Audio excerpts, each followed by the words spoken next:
कांग्रेस की राष्ट्रीय प्रवक्ता सुप्रिया श्रीनेत ने भाजपा के एक वरिष्ठ नेता के बयान पर गहरी नाराजगी जताई है। उन्होंने एक वीडियो के माध्यम से भाजपा के इस नेता के बयान पर गहरी नाराजगी जताते हुए अपने विचार रखे। जानिए कांग्रेस की प्रवक्ता और वरिष्ठ नेता सुप्रिया श्रीनेत ने क्या कहा। बीजेपी ने मान लो इस देश की आधी आबादी का अपमान करने का, उनका तिरस्कार करने की, उनकी बेइज्जती करने का, उनके खिलाफ गंदी भोंडी भद्दी बातें बोलने का बीड़ा उठा लिया है। कल बीजेपी के राज्यसभा सांसद रामचंद्र जांगड़ा ने एक इतनी घटिया बात कही, और वो भी उन वीरांगनाओं के खिलाफ जिन्होंने अपनी पूरी दुनिया पहलगाम में उजड़ते हुए देखी। उनका कहना है इन वीरांगनाओं में वीरांगना का भाव नहीं था, जज्बा नहीं था, जोश नहीं था। आपकी हिम्मत कैसे होती है ये कहने की। उनकी पूरी दुनिया उनकी आंखों के सामने उजड़ गई। नृशंस आतंकवादियों ने उनके पति की, उनके बेटों की, उनके भाइयों की हत्या कर दी, और आप अपनी सुरक्षा चूक का, अपनी इंटेलिजेंस फेलियर का ठीकरा अब उन वीरांगनाओं के मत्थे मढ़ रहे हैं। उनके सिर पर यह ठीकरा फोड़ा जा रहा है।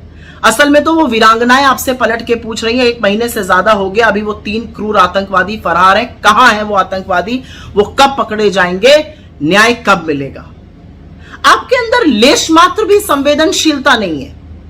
जिनकी दुनिया उजड़ गई, जो इतने शोक से पीड़ित हैं, जो दर्द से गुजर रही हैं, उनके ऊपर आप कटाक्ष कर रहे हैं। थोड़ी तो शर्म आनी चाहिए बीजेपी वालों को।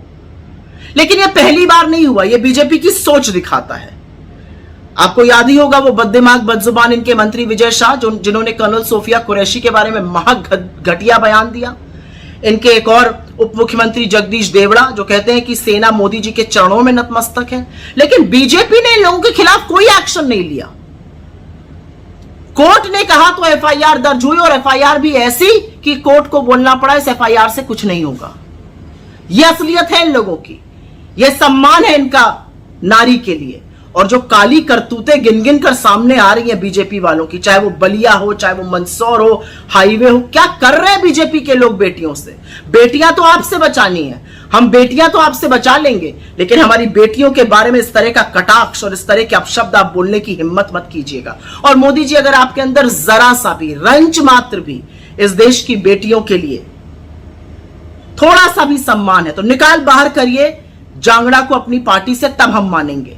जो व्यक्ति शोक संतप्त एक महिला के घाव को कुरेद रहा है बजाय उस पर मरहम लगाने के, वो राज्यसभा तो भूल जाइए, वो पब्लिक लाइफ में होने लायक नहीं। उसको अपनी पार्टी से जब तक आप नहीं निकालिएगा, आपकी सारी बातें खोखली हैं। आप कहते हैं ना आपकी नसों में गरम सिंदूर बह रहा है, उस सिंदूर को ललकारा है जांगड़ा ने।